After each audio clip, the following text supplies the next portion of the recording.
Você já ouviu alguém dizer que cristão não deve se meter com política? Que o nosso lugar é só o céu e que falar sobre governo, leis, candidatos é perda de tempo espiritual? Já disseram para você que enquanto vidas estão indo para o inferno, você está preocupado com a eleição? Pois é, essas frases parecem até piedosas, mas será que fazem de fato sentido? Será que ignorar a política é realmente sinal de santidade? Ou será que isso é só uma desculpa bem embalada para fugir da responsabilidade? Vamos falar sobre isso com base na Bíblia, com clareza e sem rodeios. Mas antes, aproveita e se inscreve no canal, deixa o like, comente aí embaixo a sua opinião e logo depois da vinheta a gente começa, tá certo?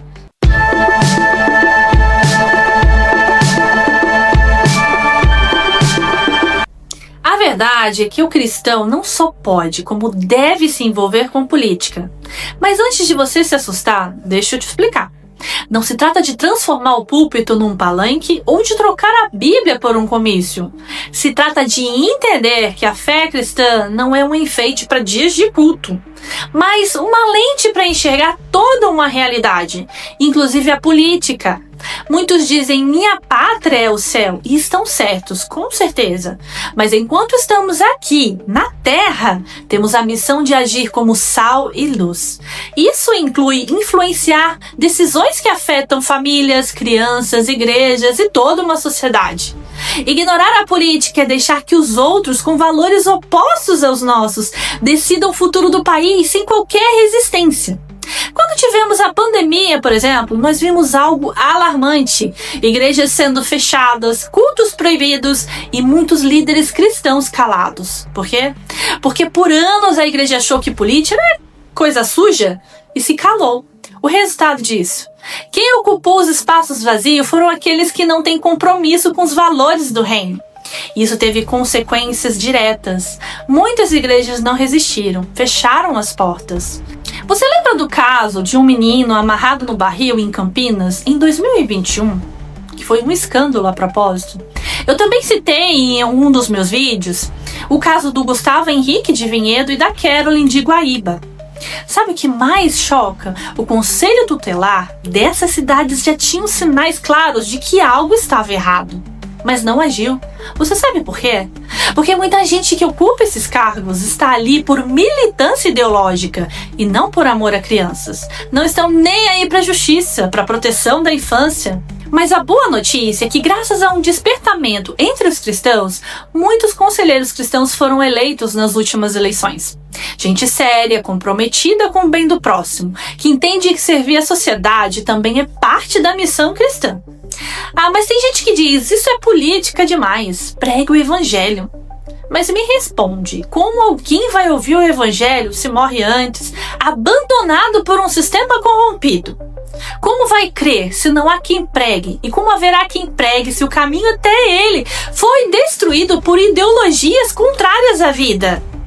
Em Jeremias capítulo 29, versículo 7, é claro: busquem a paz da cidade e orem por ela ao Senhor, porque na sua paz vocês terão paz.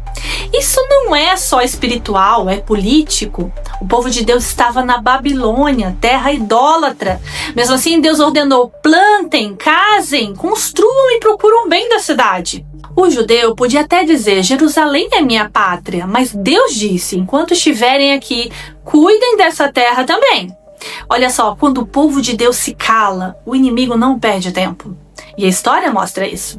William Wilberforce, por exemplo, era um político cristão que lutou por décadas no parlamentar inglês até ver a abolição da escravidão aprovada. Não foi só com oração e jejum, foi com articulação política, com projetos de lei, com ação concreta. Nos Estados Unidos, 2/3 dos abolicionistas eram líderes cristãos. Já pensou se eles tivessem dito, deixa pra lá, vamos apenas pregar? Confessar Jesus como Senhor na igreja primitiva era um ato espiritual e também político. Por isso, muitos foram mortos. Porque Roma entendia que essa declaração era uma afronta ao poder do Estado. Fé e política sempre estiveram entrelaçadas. E os puritanos? Aquele movimento profundamente religioso teve um impacto político gigante. Eles participaram ativamente da Revolução Gloriosa de 1688, que resultou na Declaração de Direitos da Inglaterra. Um marco para a liberdade civil e religiosa que influenciou o mundo inteiro. Ou seja, não tem como separar fé e política como se fossem inimigas.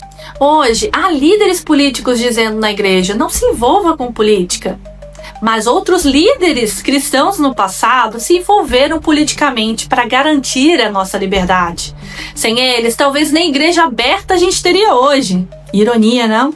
Então sim, cristãos podem se candidatar, podem ensinar sobre política, podem e devem opinar sobre candidatos e projetos. Sabe por quê? Porque nem todo mundo tem tempo ou acesso para investigar a vida e as propostas de cada candidato.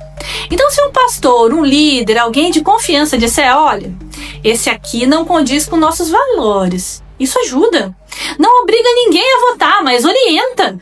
A gente não pode exigir certeza absoluta de ninguém, mas é melhor ouvir quem tem uma cosmovisão cristã do que ficar à mercê de influenciadores seculares ou ideologias destrutivas. Agora, sobre pastores se candidatarem, bom, aí já é outra situação, outra palavra, né? Eu pessoalmente acredito que o melhor é que os pastores permaneçam como pastores, porque o ministério já exige demais, e a política também. Dá para fazer os dois com excelência? É difícil. Mas se um pastor sentir um chamado real e decidir seguir por esse caminho, o mínimo que se espera é que ele se afaste temporariamente do pastoreio local, para não misturar as funções e compromissos. O importante é ter clareza, honestidade e temor de Deus no processo. O problema não é a política, é a incoerência. Agora, campanha dentro da igreja, principalmente no culto, isso aí já não dá.